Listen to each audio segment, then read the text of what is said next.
Miquella and Malenia were arguably the noblest children of Queen Marika, especially after the passing of Godwin the Golden, the first and golden son of Marika.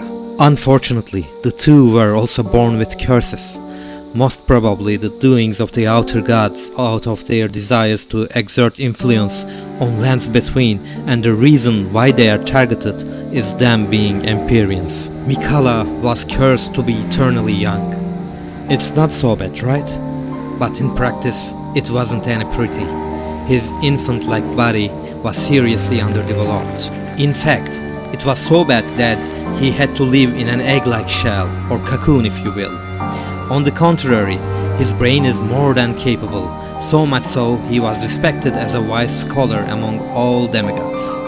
With his wisdom and allure, he had been the most fearsome Empyrean of all. His sister Malenia was thinking. By living in a shell, his intention was to grow sufficiently to become a god in the Halig tree's nurturing roots, then help to lift his sister Malenia's curse. However, even before that, he had made a lot of attempts to cure the Scarlet Rot curse of his sister. He had failed, repeatedly. At that point, he decided that there is no point to continue to believe to the Golden Order anymore, and he was aiming to succeed Queen Marika no more. He then, though frustrated, continued his trying to at least hold the curse in its place. This is when he found the unalloyed gold, made needles out of it, and stopped the rot from spreading in Malenia's body. As Gideon often said, he was in his slumber to become most potent and fearsome god in lands between. But alas, his stepbrother Moog had very different plans, as he had wanted to start off a new dynasty for himself and have seen Miquella as the noblest and wisest blood. I heard speculation Miquella embedded himself in the Halig tree. But before he could finish, someone cut the tree open and absconded with his infant form. Moog snatched him from the roots of the Halig tree and forcefully used his now even weaker body on his perverted rituals. He exchanged Miquella's blood with his own through several foul ways in hopes that one day Miquella would have raised to the godhood and himself would have been the consort of him. And that way he would have been the monarch. Despite all these sick rituals under the guidance of Formless Mother, one of the outer gods, neither Moog could get any response from Miquella, nor he ascended to the godhood. Miquella could endure all that by slumbering into a deep sleep. That's because he was Saint Trina himself, Saint of Slumber. And after the tarnished champion cut Moog down, it is known to us that Miquella still continues his slumber to this day. I see. So Miquella was with the Lord of Blood after all. That is some fine intelligence indeed. With it, the final clue has been brought into the light. Malenia's ordeal was another beast in need of discussion. As she was cursed with a rampaging scarlet rot, she was in a pain that no words can truly describe.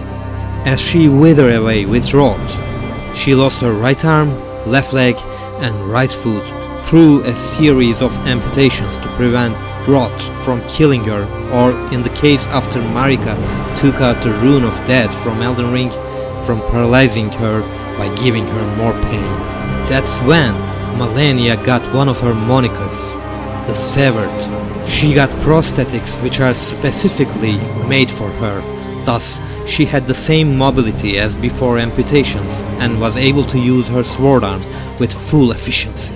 At one point in her life, she encountered with a blind swordsman, and though it's unclear if he was her master or opponent, he made her a swordsmaster with an unprecedented prowess. She was very close to his twin brother Miquella. Afflicted with an eternal youngness, Miquella needed to be protected. While he was trying to find ways to cure or at least ease his sister's pain arising from Scarlet Rot, Malenia had taken her other moniker and become Sword of Miquella. After Moog kidnapped Miquella from the Halig tree while Malenia was on a campaign, she came back to the Halig tree only to see his twin brother gone. This had made her go crazy. Because of Both having lost Miquella and living in the Age of Shattering, she went to war with whoever she could find. Incapable demigod Godric the Grafted was first to beg for mercy. After winning battle after battle, she stood before one of her other step-siblings, General Radahn. They were the last ones standing in this fight of supremacy. Despite her enormous skill, Malenia was not being able to overcome the star-scourged Radahn, Master of Gravity. Alas, she was not the type who can accept a defeat.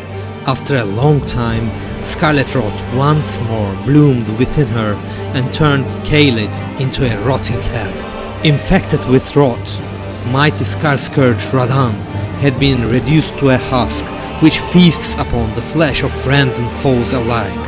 In the middle of the battleground, Malenia was trying to hold off death in a paralyzing pain due to her severe injuries. One of her sworn clean road knights, Finley, picked her up on her shoulder and miraculously fought their way to the Halig tree, where Malenia plunged to her slumber from her pain physically and emotionally, both from the sustained injuries from the battle and losing her twin brother. Until a certain tarnished champion clashed swords with her, she had never known defeat. And I have never known defeat. Thus concludes the Twin Empyrean story, at least for now. Please subscribe and leave a like if you like this content, because there is more to come in the form of stories, reviews, let's plays and even streams if you like.